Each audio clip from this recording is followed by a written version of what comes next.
À Gaza, c'est l'humanité elle-même qui s'effondre. Jamais dans l'histoire contemporaine, un peuple n'a été aussi méthodiquement isolé, affamé, bombardé, privé d'accès aux soins et aux secours. Gaza est aujourd'hui le théâtre d'une catastrophe humanitaire totale, sans précédent, rendue possible par l'inaction de la communauté internationale et le silence complice de nos grandes puissances. C'est la première guerre moderne durant laquelle aucun couloir humanitaire n'a été mis en place.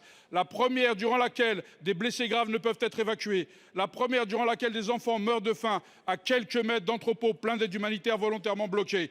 La première durant laquelle des médecins revenant d'un territoire entament des grèves de la faim pour exiger un cessez-le-feu et un corridor humanitaire.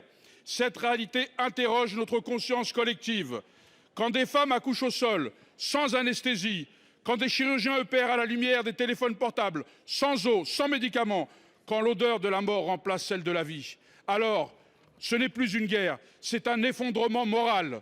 Il y a plus d'un an, je disais déjà dans cet hémicycle qu'à Gaza, on ne soignait plus, on amputait. Aujourd'hui, on n'ampute plus, on enterre.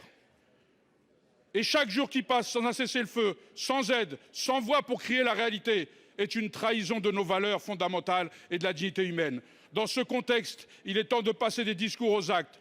Car si, comme l'affirme le président de la République, notre pays est opposé à toute annexion de Gaza et de la Cisjordanie, alors la France doit soutenir le droit du peuple palestinien à l'autodétermination et reconnaître sans tarder l'État de Palestine.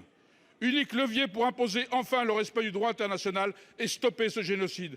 Ainsi, monsieur le ministre, notre pays compte-t-il prendre ses responsabilités et exiger un cessez-le-feu immédiat, l'ouverture d'un corridor humanitaire, le respect des décisions des instances internationales et enfin, quand reconnaîtrez-vous l'État de Palestine ?